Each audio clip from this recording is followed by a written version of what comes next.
Welcome to channel.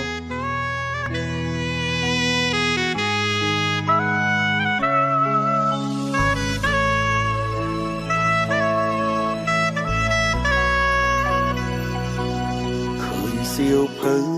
នឹកមិត្តចាស់ពេលផ្លាស់ហួហានៅសតតែក្តីនឹកនេះគ្មានស្បើយអោមិត្តអើយនៅចាំទេនឹកដល់វេលាយើងធ្លាប់ស៊ីត្រាឆ្លៀតប្រកាយព្រោះតែរឿងគេហៅបាគ្មាននេះអើបាយអន្លែរាល់ថ្ងៃអោមិត្តអើយទៅណាខ្ញុំសោកកាក្នុងចិត្តខ្លាំងណាស់នឹកដល់ពេលចាំចាអារម្មណ៍ខ្ញុំក៏ដឹងទឹកភ្នែកហូរមិនដឹងខ្លួនមិត្តនៅរួមថ្នាក់បែកគ្នាខ្លះមិនទាន់រៀបការខ្លះទៀតក៏មានទាំងប្រពន្ធកូនពេលមួយចង់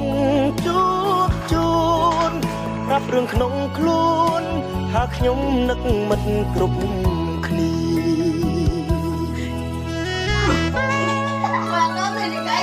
បាទខ្ញុំទេស៊ី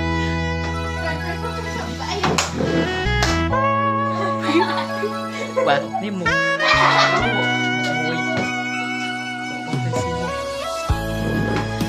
ទេស៊ីមក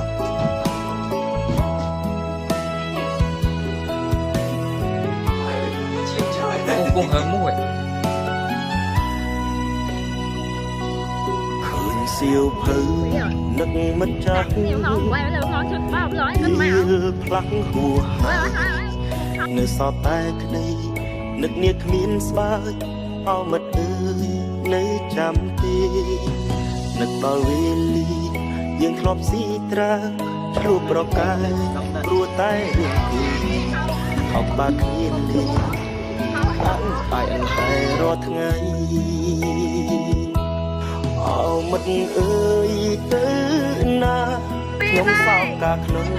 ចិត្តខ្លាំងណាស់នឹកដល់ពេលចាំចាអារម្មណ៍ខ្ញុំក៏ដឹងទឹកភ្នែកហូរមិនដឹងខ្លួនមិត្តនៅរួមថ្នាក់បែកគ្នាខ្លះមិនទាន់រៀបការខ្លះទៀតក៏មានទាំងប្រពន្ធកូនពេលមួយចង់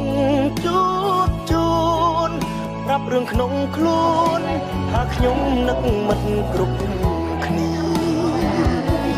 ស្លាប់មិត្តអើយទៅណាខ្ញុំសោកកាក្នុងចិត្តខ្លាំងណាស់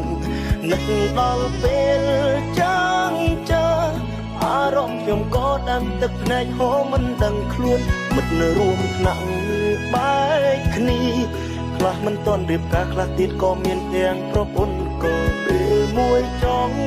ជួបជូនប្រាប់រឿងក្នុងខ្លួនថាខ្ញុំនឹកមិត្តគ្រប់